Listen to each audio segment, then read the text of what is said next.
Bueno, hola, ¿cómo están? Em, la idea es arrancar en este momento la unidad número 3, que es la unidad de aparato psíquico, ¿sí? Una unidad muy esperada a mi criterio, eh, porque es la que a mí más me gusta. Espero que así sea para ustedes también, ¿sí? La idea es que hasta ahora estuvimos viendo qué pasaba con la cuestión de el ser humano como ser social, ¿sí? Y ahora nos vamos a meter un poco más, no solo con lo que tiene que ver con los vínculos y con los grupos, sino con lo que pasa adentro de cada uno de nosotros. ¿Sí? Primero fuimos por lo intersubjetivo, ¿sí? Entre los sujetos, y ahora vamos a ir por lo intrasubjetivo, ¿sí? Es decir, qué es lo que pasa adentro de nuestro aparato psíquico.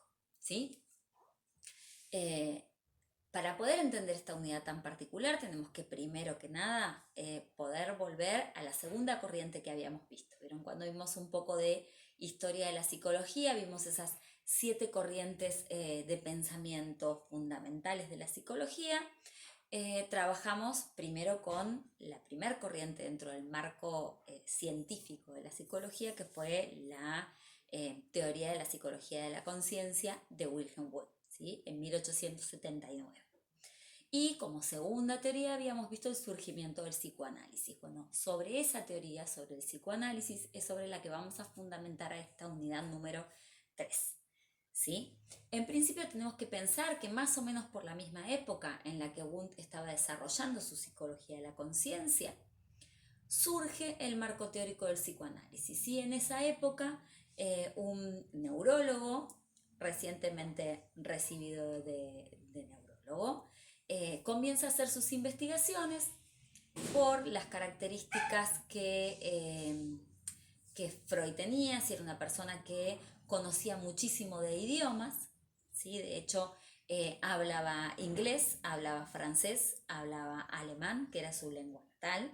Él había nacido en 1856, ¿sí? Un 6 de mayo, en la ciudad de Frieber, ¿sí? Una ciudad muy pequeña en Moravia, que es lo que actualmente es la República Checa.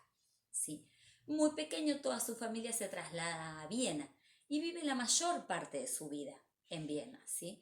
Si bien luego se muda, ¿sí? Por la invasión nazi en Austria, se muda a Londres y fallece en la ciudad de Londres. De hecho, si ustedes buscan en internet van a encontrar que el museo, digamos, hay varios museos de Freud, pero el museo más importante donde están todos los objetos que pertenecieron a Sigmund Freud está en la ciudad de Londres. ¿Sí? Sigmund Freud entonces se recibe de neurólogo y va a investigar a una clínica francesa, ¿sí? En realidad lo que va a hacer fundamentalmente son las traducciones científicas. Si ustedes saben que para ser traductor científico hay que poder conocer no solamente el idioma, sino mucho de la ciencia en particular que uno va a traducirse, porque hay terminologías muy específicas. Entonces Freud va a investigar a la Salpêtrière y hacer estas traducciones de los textos de Jean-Martin Charcot del francés al inglés. ¿Sí? ¿Qué es lo que ocurre? Que se encuentra allí en la Salpêtrière con la patología que más se trabajaba en ese lugar, que era la histeria. ¿Sí? Entonces fundamentalmente se aboca Freud a estudiar sobre la histeria. En ese momento, el marco teórico que Jean-Martin Charcot, ¿sí? El director de la clínica de la Salpêtrière, utilizaba era la hipnosis. ¿Sí? Esta hipnosis consistía en un proceso por el cual se hipnotizaba a los pacientes, ¿sí? Y automáticamente el malestar se iba. ¿Sí? ¿Cuál era el problema que descubre Freud? Que esta cura no era demasiado duradera, ¿sí? Porque al poco tiempo el paciente volvía con la misma problemática. Descubre también que él era muy mal hipnotizador, ¿sí? Porque siempre hubo algo que no le gustó de la cuestión de la sugestión. De esto de que el paciente estuviera convencido de que se iba a curar, y eso entonces hacía que el paciente se cure. ¿Sí? Todo lo que tiene que ver con la hipnosis tiene mucho de sugestivo, de esta idea de que de alguna manera uno logra eh, manipular, por decirlo de alguna forma, el pensamiento del paciente, ¿sí? Entonces, Freud descubre que las pacientes histéricas, lejos de lo que consideraban muchos teóricos de la época, no eran unas mentirosas, ¿sí? En realidad, sí, efectivamente, su parálisis no tenía demasiado que ver con la explicación neurológica, pero sí ocurría que tenía un sentido para ellas, ¿sí? Para la paciente o para el paciente, porque uno de los grandes descubrimientos de Freud tiene que ver también con esto, con que la histeria no es solamente femenina, a pesar de que la palabra histeria proviene de la palabra útero en griego, ¿sí? Que no era únicamente algo femenino, sí, que también había muchos hombres que tenían histeria. Eh, entonces, Freud descubre que había una motivación y esa motivación tenía que ver con algo inconsciente, había un sentido inconsciente desde el paciente, ¿sí? Y empieza a redondear la idea de lo que va a ser a partir de 1900 el objeto de estudio del psicoanálisis, que tiene que ver con el inconsciente, ¿sí? Él determina esta idea de este tópico, digamos, este espacio que en realidad no tiene una ubicación fija en ningún lugar del cerebro, sino que tiene que ver con una idea distinta de cómo pensar el aparato psíquico, ¿sí? Esto es lo que él plantea fundamentalmente. Este inconsciente tiene que ver con un montón de motivaciones que nos llevan a hacer cosas que no sabemos por qué las hacemos, pero no podemos dejar de hacerlas, ¿sí? Y plantea desde su disciplina, científica, que él llama psicoanálisis, ¿sí? Es el surgimiento del psicoanálisis, plantea el objeto de estudio, el inconsciente, y como método de estudio, no ya la hipnosis como utilizaba Charcot, sino la asociación libre, ¿sí? Es el paciente el que va a ir asociando libremente y el terapeuta lo va a ayudar en esa asociación para que el paciente logre desentrañar aquello que está generando, gestando la problemática que tiene, ¿sí? Aquello que está generando de alguna manera su síntoma. Freud entiende que esto inconsciente, ¿sí? Esto que forma el inconsciente, tiene que ver con deseos reprimidos del paciente, ¿sí? Freud lo que va a decir es que esos deseos son fundamentalmente deseos sexuales. Volvemos a la idea de sexualidad que planteamos en el encuentro virtual que tuvimos hace poco, ¿sí? Una idea de sexualidad mucho más amplia que tiene que ver con nuestra capacidad de sentir y de generar placer, ¿sí? Mucho más que con lo que tiene que ver específicamente con el sexo, si recuerdan esas diferenciaciones que estuvimos haciendo.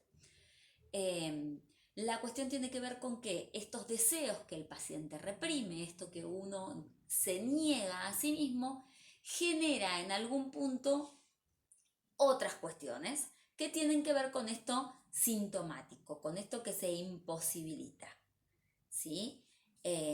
La idea es que puedan pensar un poco la historia del nacimiento del psicoanálisis, ¿sí?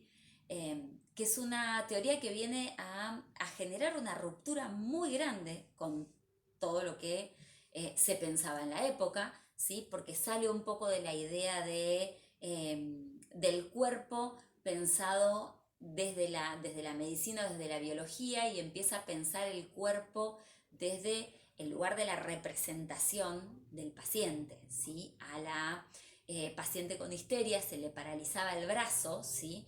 Y el brazo se paralizaba y sin embargo la paciente por ahí tenía cierta sensibilidad en los dedos y el brazo se paralizaba de una manera que era imposible que eso fuese neurológico, porque si eso hubiese sido neurológico, la imposibilidad de sensación tenía que llegar hasta otros nervios que no llegaba.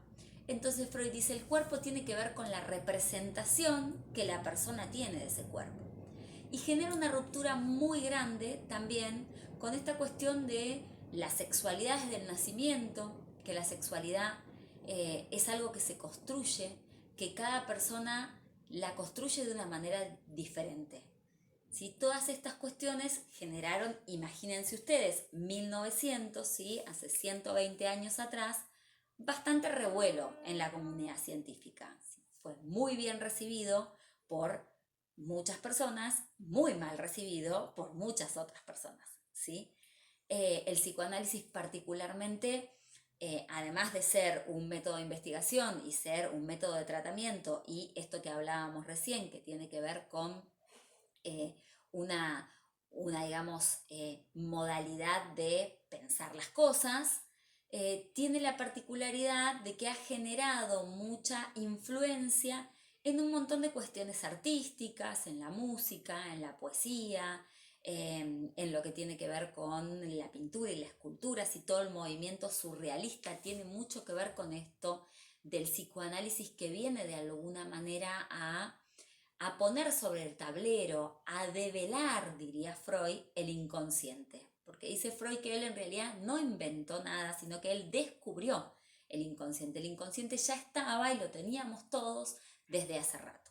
Él simplemente viene a mostrar que esto está, ¿sí? Y trabaja con un montón de conceptos a lo largo de su vida, tratando de demostrar que este inconsciente y estas cuestiones que tienen que ver con las manifestaciones del inconsciente no pasan solamente en los pacientes que estaban en las clínicas, ¿sí? Sino que estas manifestaciones del inconsciente las tenemos todos.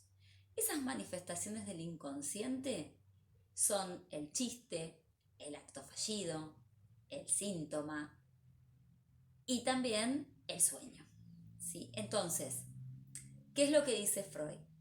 Eh, que un paciente tenga un síntoma, ¿sí? Que puede ser un cuadro depresivo, puede ser en este caso, como pasaba con las pacientes histéricas, una parálisis, puede ser, por ejemplo, una fobia, ¿sí?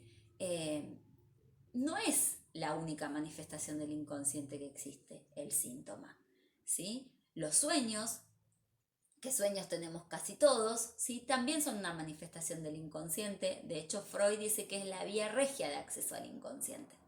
Pero la clase que viene vamos a trabajar justamente con lo que vamos a llamar la primera tópica freudiana, y vamos a presentar el primer esquema de aparato psíquico, ¿sí?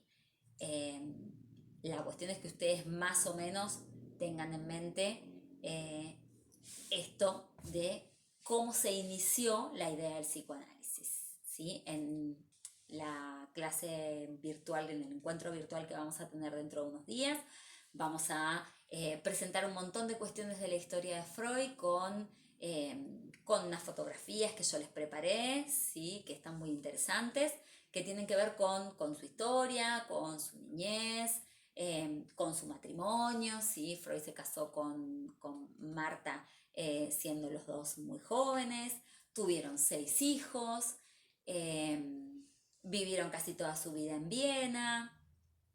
Hay fotos de, incluso les preparé fotos de la mudanza a Londres, obviamente a raíz de la invasión nazi en Viena, eh, para que ustedes se conecten un poco más con esta cuestión de la historia.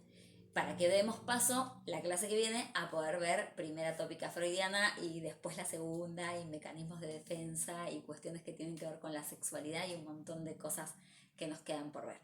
Espero que les haya gustado el video y nos vemos dentro de muy poquito